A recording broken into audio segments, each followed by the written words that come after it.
Start.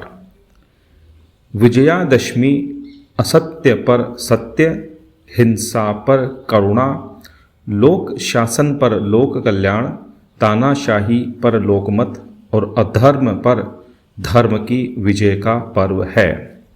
यह राम के रावण पर विजय का पर्व है।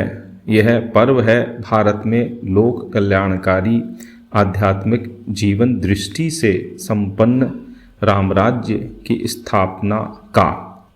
यह केवल उत्सव मात्र नहीं है और शत्रु पर विजय की कामना का पर्व भी नहीं है। यह अवसर है शत्रु भाव के नाश का और मित्र भाव के उदय का। राम रावण युद्ध के पूर्व ही राम ने स्नेह, औदार्य, करुणा, मुदिता, धैर्य, शुचिता, सत्य इत्यादि मूल्यों को अपनी विजय का उद्देश्य प्रतिपादित किया था। पैदल राम, वनवासी राम, विरथ राम, त्रिलोक विजयी रावण के अत्याचारी और लोलुप राज सत्ता को अत्यंत साधारण जीवों के बल पर चुनौती देते हैं। वे सादगी, शुचिता, मर्यादा और नैतिकता के बल पर आसुरी सभ्यता पर विजय अर्जित करते हैं। यह राजा की नहीं, राम की विजय है, संस्कार की विजय है। इसलिए वास्तविक विजय है और यह पर्व सच्चे अर्थों में भारत के जन जन का विजय पर्व है। आज़ादी के अमृत महोत्सव पर विजयादशमी का विशेष महत्व है।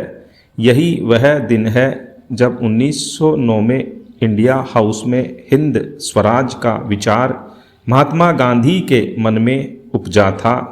बाबा साहब डॉक्टर भीमराव अंबेडकर ने सन 1956 में विजयादशमी के दिन ही नागपुर में अपने लाखों अनुयायियों के साथ धम्म दीक्षा ली थी।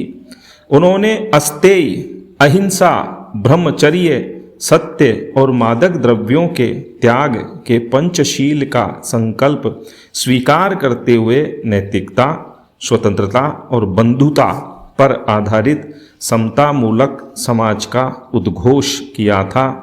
इस बार की विजयादशमी विशिष्ट है।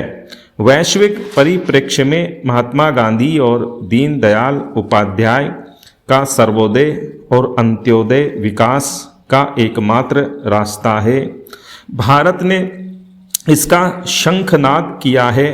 वस्तुतः यह शोषणकारी सभ्यता के विरुद्ध समता, ममता और पोषणकारी दृष्टि से युक्त सभ्यता का पावन पर्व है। विजय का तात्पर्य मनुष्य या अन्य किसी प्राणी को दास बनाना नहीं है, बल्कि पाशविक प्रवृत्तियों पर विजय प्राप्त करना है। यही वह तिथि है जब 9 दिन तक चले कलिंग युद्ध के नरसंहार से व्यथित चंड अशोक ने धम्म दीक्षा ली थी। दशहरा पर्व 10 प्रकार के पापों काम, क्रोध, लोभ, मोह, मद, मत्सर, अहंकार, आलस्य, हिंसा और चोरी के परित्याग की सदप्रेरणा प्रदान करता है। भारतीय इतिहास में यह ऐसा पर्व है जो असलियत में हमारी राष्ट्रीय अस्मिता और संस्कृति का प्रतीक बन चुका है। रावण दहन कर हम सत्य के प्रति श्रद्धा व्यक्त कर स्वयं को गौरवान्वित अनुभव करते हैं। विजय का हिंदू अर्थ है स्वधर्म और स्वदेश की रक्षा, न कि युद्ध कर दूसरों की भूमि, धन और स्वत्व का अपहरण। यही नितार्थ है विजय पर्व विजयादशमी का।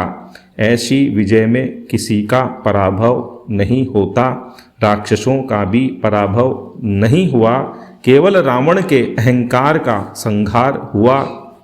विजय का सभ्यागत अर्थ है सर्वोदय के भाव से मानव एवं सभ्यता के रिपुओं का दमन। विजय यात्रा का तात्पर्य है इंद्रियों की लोलुप वृत्ति का दमन कर चिन्मयता का विस्तार और विजयदशमी का अर्थ है काम, क्रोध आदि 10 शत्रुओं पर विजय का अनुष्ठान, यही विजय वास्तविक विजय है। दशहरे को इसलिए भारत में विजय पर्व के रूप में मनाया जाता है क्योंकि अन्य विजय सत्ता के युद्ध हैं। इनका लक्ष्य एक को हराकर अन्य सत्ता को प्रतिस्थापित करना है। इन सब में प्रतिशोध का असात्विक भाव है, साथ ही सत्ता का राजसिक अहंकार भी है। राम की विजय वानर, वृक्ष और पैदल चलने वाले मनुष्य की सत्य और नैतिकता के लिए कृत संघर्ष की विजय गाथा है। गला काट प्रतिस्पर्धा के दौर और स्वयं की सफलता की आपाधापी से परे सभी के कल्याण की कामना के साथ किया गया युद्ध ही विजयादशमी का पाथेय है। अपनों की परीक्षा संकट के समय ही होती है। ऐसी ही परीक्षा का समय था कोरोना काल और सरकार को याद आ रही थी अपनी दवा निर्माता कंपनी। अब जब हर तरफ दवाओं का संकट था, कालाबाजारी जोरों पर थी, जनता राहत की अपील कर रही थी, पर सरकार के पास कोई विकल्प नहीं था। हानि लाभ के चक्कर में पड़ वह अपने पैरों पर कुल्हाड़ी मार चुकी थी। घाटे की आड़ में प्रदेश की एकमात्र सरकारी दवा निर्माता कंपनी RDPL की तालाबंदी का निर्णय कोरोना काल में गलत निर्णय साबित हो गया। ऐसा नहीं है कि सरकार का यह निर्णय केवल कोरोना काल में ही कष्टकारक बना है। इससे पहले और इसके बाद सरकार की निःशुल्क दवा योजना के लिए भी यह निर्णय नुकसानदायक ही रहा है। इसके अभाव में सरकार एक ही प्रकार की दवा की 3 अलग अलग प्रकार से खरीद कर रही है। जाहिर है दवा कंपनियां फायदा उठा रही हैं और प्रदेश की जनता पर आर्थिक बोझ बढ़ रहा है। हालात ये हैं कि निःशुल्क दवा योजना के लिए 600 करोड़ की दवाएं Rajasthan medical services corporation limited खरीद रहा है, तो पेंशनर्स के लिए कॉन्फेड अलग से 200 करोड़ रुपए सालाना की खरीद कर रहा है। इतना ही नहीं, स्थानीय स्तर पर अस्पताल भी करीब 200 करोड़ रुपए की खरीद कर रहे हैं। RDPL शुरू होती तो दवाओं के इस मकड़ जाल को सुलझाने में बड़ी भूमिका निभा सकती थी। सार्वजनिक हित के कामों में नफा नुकसान देखना लोक कल्याणकारी सरकारों का दायित्व नहीं है। जनता कर के रूप में वित्तीय संसाधन सरकारों को सार्वजनिक हितों का ध्यान रखने के लिए ही मुहैया करवाती है। अब राज्य सरकार केंद्र से RDPL को शुरू करने का आग्रह करने की बात कर रही है, जबकि केंद्र पहले ही राज्य सरकार को RDPL में हिस्सेदारी बढ़ाकर राज्य के द्वारा संचालन का प्रस्ताव दे चुका है। बहरहाल बीती ताही बिसार दे, आगे की सुध ले।